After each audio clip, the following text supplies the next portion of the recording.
President Donald Trump just officially ended the penny. The Treasury says the U.S. Mint has made its final order of penny blanks and will stop making pennies when those run out. And that is the first time in almost 170 years that America has gotten rid of one of its own coins from circulation. And while this seems kind of insignificant at first because it's just a penny, not everyone's using it, so who cares? But here's why this matters way more than you might think. This could be the beginning of a movement to modernize our economy, save millions in taxpayer dollars, and even condition us toward a fully digital, cashless society. And that's because each year, taxpayers have been losing $85 million just to make the pennies. Even though statistics show, on average, every single year, we throw away $68 million worth of coins. President Trump wants to make the penny extinct. Pennies are just not cost effective to make because in order to make just one penny, it costs almost 4 pennies. And the penny is something the government has tried to get rid of as early as 1989, 2001, again in 2006, and again in 2017. Anytime we're spending more money on something that people don't actually use, that's an example of something we should probably change. But this time, they're actually doing it because last month, the Treasury Department placed its last order of blanks of flat metal discs to make those pennies. The question is, what exactly does this mean for our money? And will stores start rounding up their prices to the nearest dollar and we're gonna pay more for everything? Are we gonna see a new era of digital money, and are the old pennies that we have gonna become worthless, or are they about to skyrocket in value and become collectibles? In this video, I'm gonna explain the history of the penny and show you what's about to change, why this matters way more than you might think, and what it means about the future of the system of money itself. So with that said, let's get into it. Hi, my name is Andrei Jikh. Hope you're doing well. Come for the finance and stay for the end of the penny. Now, right now, President Trump has officially ended a coin that's been part of our economy since the year 1792. And this is kind of a turning point in how America thinks about money. Because here's the thing that most people don't really think about. It actually costs money to make money. And there's a name for it. The difference between the face value of a coin and the cost to make that coin is called seigniorage. Last year, for example, taxpayers spent about $56 million making pennies because each one cost 3.7 pennies to make.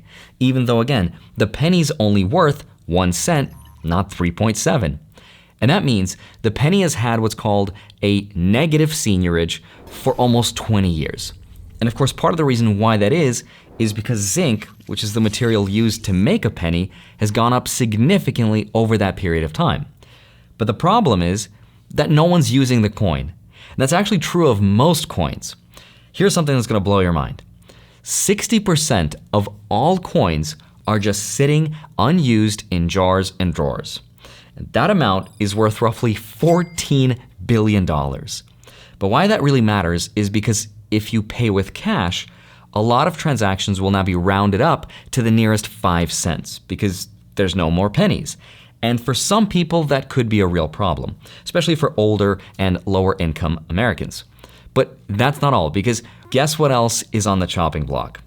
The nickel.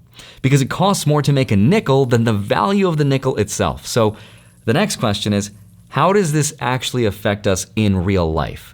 Like, what happens to the pennies we already have? Are those jars of loose change gonna be worthless, or are some of them gonna become collectibles? And are we gonna start paying more for everything because of this new concept of rounding? So let's start with the first big question that everyone's probably thinking about, which is, what happens to all the pennies we already have? And here's the good news. All of those pennies that we've collected over the years are still gonna be considered legal tender. Meaning we can still keep using them at the store, we can still deposit them at our bank, and we can still trade them in for cash at coin counting machines. That's not going away. And that was really the only way to do it, because right now, it's estimated there's over 114 billion pennies still in circulation. That's more than $1 billion worth of pennies scattered across the country. Now, to put that in perspective, that's enough for every single person in America to have around 300 pennies, or about $3 worth. Now, even though our pennies are not going to lose their face value overnight, they're also probably not going to become super valuable collectibles either, or at least not right away, because historically only a handful of pennies, like the famous 1943 copper penny, ever reached truly collectible grail status. But there's also a catch, and this is something you should probably pay attention to the next time you see your pennies, because pennies minted before 1982 were made from 95% copper, and those pennies are already worth about 2 to 3 cents each because of the metal content alone. Now, before you get any ideas of melting pennies for their metal and then selling it, that's actually illegal, so don't do it publicly. But for now, your pennies are perfectly spendable, so here's what happens next. And it's something that might affect your wallet every single day. It's called rounding, because pennies are not going to be made anymore. So cash transactions at stores will soon be rounded to the nearest nickel. And here's exactly how it's going to work. If your total ends in 1 or 2 cents, the cashier rounds down to the nearest zero. But if it ends in 3 or 4 cents, it rounds up to the nearest 5 cents. So the question then is, does that mean every single $4.99 coffee transaction always gets rounded up to the nearest $5, costing us more money in the long run? Yes and no.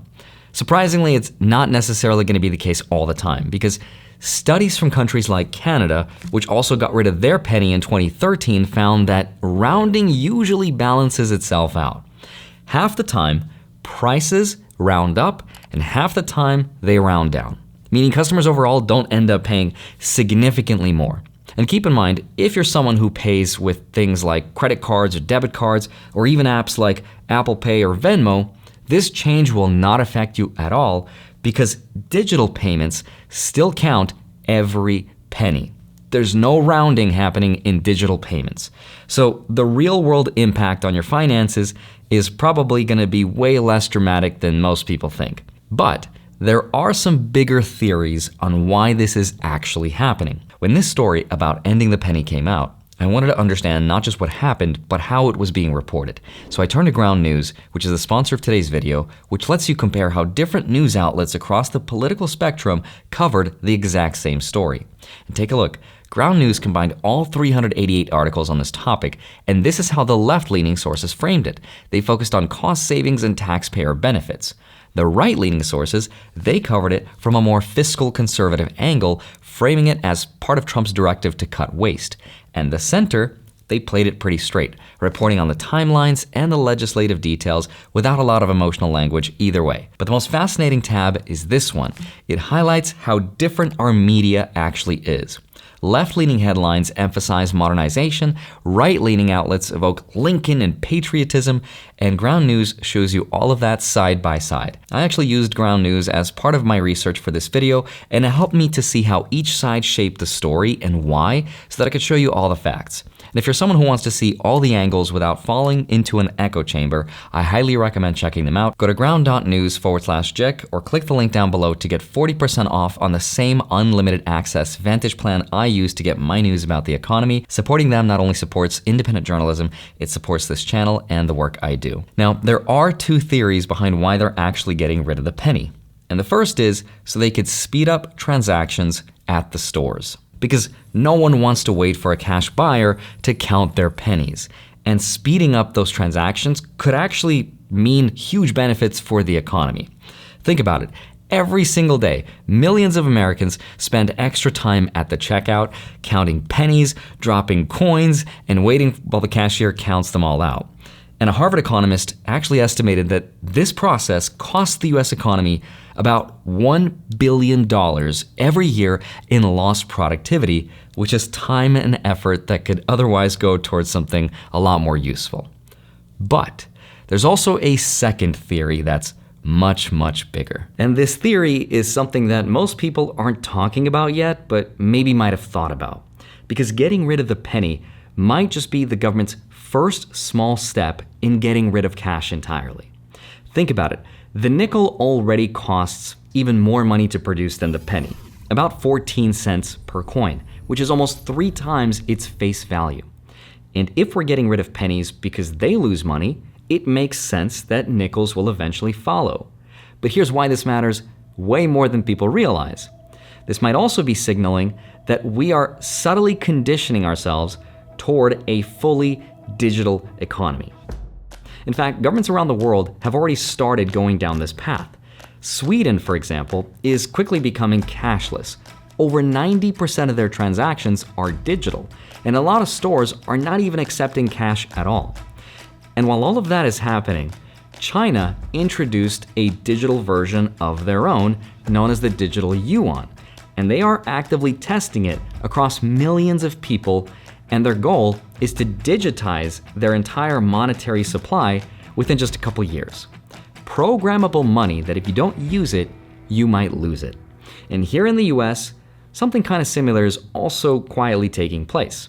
The Federal Reserve launched its FedNow program back in July 2023. And that's a real-time digital payment system that's designed to process and settle payments instantly, 24 hours a day, 7 days a week. Federal Reserve announcing it has gone live with its new FedNow instant payment system, a system that should allow households and businesses to send payments and receive money immediately without those troubling 3-day holds on checks and waiting for payments to clear in the sender's account. And the FedNow system is an instant payment system. It's available 24/7. Faster payments, good for consumer, right, Steve? I think so, Sarah. Now, the FedNow is not a digital dollar yet, but a lot of people see it as a stepping stone toward the Federal Reserve eventually creating a fully digital currency, or what's called a CBDC, a central bank digital currency.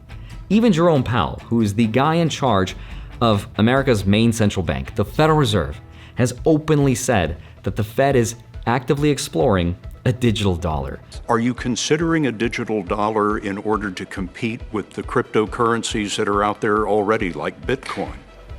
I think it's possible, is all I would say.